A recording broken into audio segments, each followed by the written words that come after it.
Shalom semuanya, berjumpa lagi bersama Miss Nila. Hari ini Miss Nila berharap anak-anak tetap semangat dan antusias untuk mengikuti pembelajaran kita hari ini.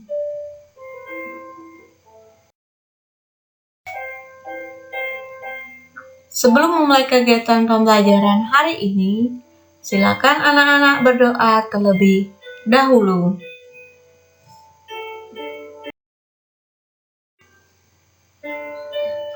Hari ini kita masih di tema 6, merawat hewan dan tumbuhan. Subtema 4, merawat tumbuhan.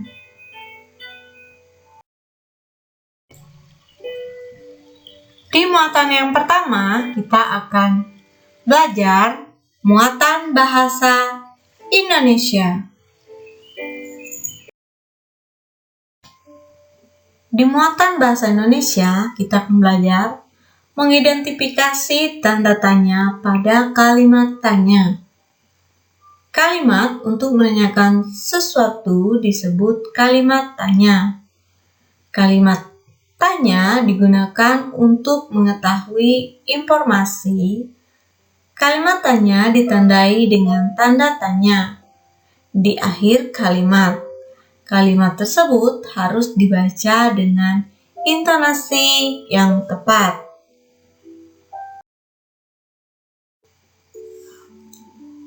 Ayo simak contoh percakapan berikut. Lani berkata, "Wah, bunga mawar itu cantik sekali ya, Komang." Komang berkata, "Ya, cantik ya. Bunganya berwarna merah." Lani berkata, "Ayo Komang, kita petik bunganya." Komang berkata, "Tidak boleh, Lani." Lani berkata, "Mengapa tidak boleh dipetik, Komang?" Komang berkata, "Kita tidak boleh memetik bunga sembarangan. Harus ada aturannya. Bunga merupakan alat perkembangbiakan tanaman."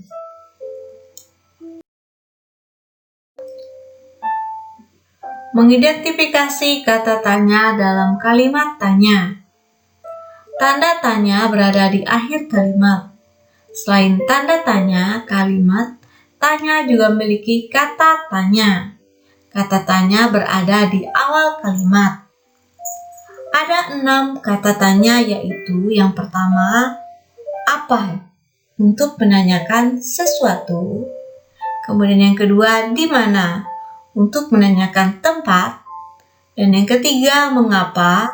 Untuk menanyakan sebab atau alasan. Yang keempat, siapa? Untuk menanyakan orang. Yang kelima, kapan? Untuk menanyakan waktu. Dan yang keenam, bagaimana? Untuk menanyakan penjelasan.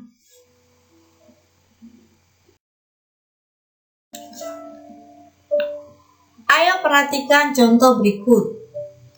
Adi, kapan kamu menyiram tanaman itu, Beni? Beni, setiap hari sekali, Adi. Nah, sesuai contoh di atas, kata tanya berada di awal kalimat. Nah, berikut ini adalah contoh lainnya. Di mana seharusnya tanaman hias diletakkan? Jawabannya di halaman rumah.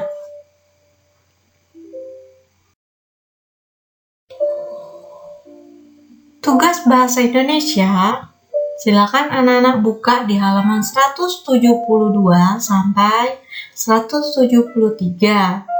Lengkapilah kalimat tanya berikut dengan kata tanya yang ada di dalam kotak.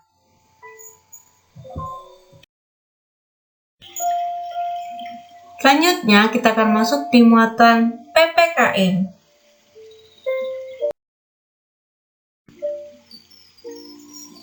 Di muatan PPKN, kita akan belajar menyebutkan aturan merawat tanaman di sekolah.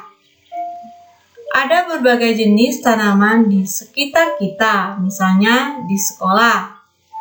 Tanaman tersebut harus kita rawat. Semua siswa wajib merawat tanaman. Siswa tidak boleh merusak dan menginjak tanaman. Siswa pun tidak boleh membuang sampah sembarangan.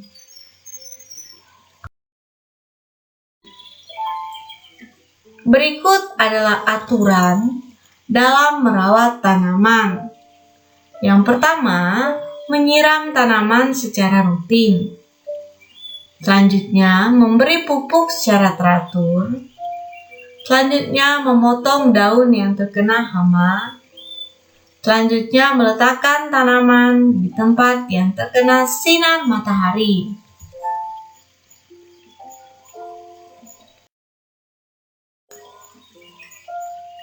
Tata tertib sekolah.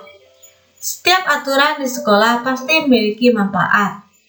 Tata tertib sekolah merupakan aturan yang harus dipatuhi dan dilaksanakan oleh semua warga sekolah.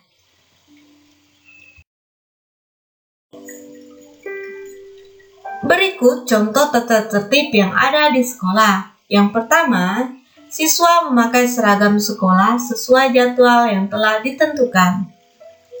Yang kedua, siswa datang ke sekolah sebelum bel berbunyi.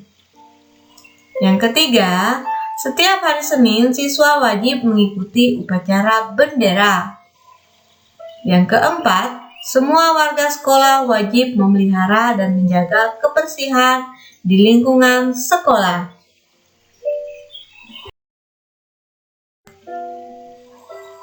Manfaat aturan di sekolah. Adanya aturan membuat semua kegiatan berjalan dengan baik dan lancar. Manfaat yang didapatkan dengan adanya aturan adalah hidup kita menjadi disiplin.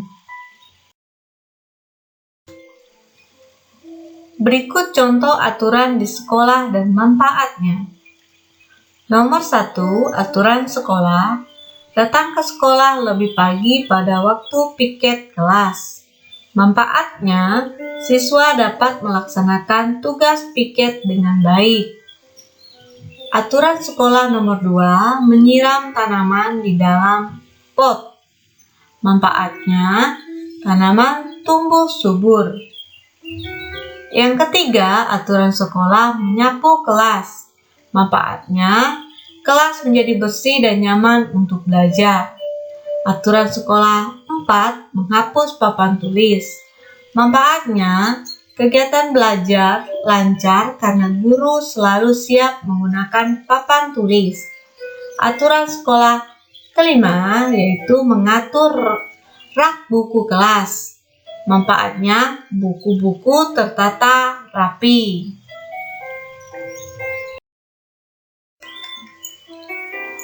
Kita akan masuk di muatan yang ketiga yaitu SBDP. Di muatan SPDP, kita akan belajar membuat vas bunga dari karton bekas tisu gulung. Alat dan bahan ada pensil, lem, gunting, kertas warna, kertas karton, karton bekas tisu gulung.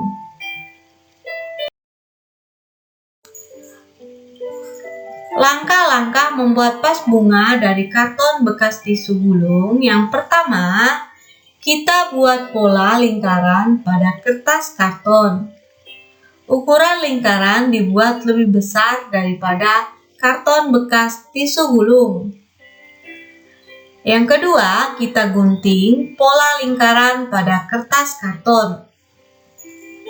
Kemudian yang ketiga, kita tempelkan pola lingkaran pada salah satu ujung karton bekas tisu gulung.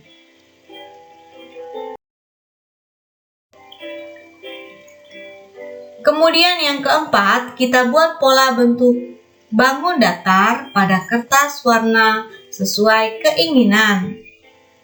Yang kelima, kita gunting pola bangun datar yang sudah dibuat. Kemudian yang keenam, kita tempelkan pola bangun datar pada sisi karton bekas tisu gulung. Selanjutnya yang ketujuh, kita tunggu hingga lem mengering. Nah, ke-8, pas bunga dari karton bekas tisu gulung sudah jadi.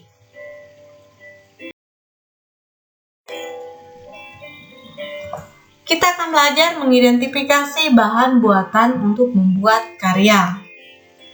Sebuah karya dapat dibuat dari bahan buatan.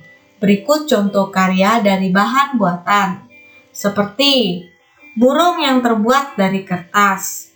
Kemudian, tas anyaman yang terbuat dari plastik kemasan makanan. Ada juga tas rajut yang terbuat dari benang wol.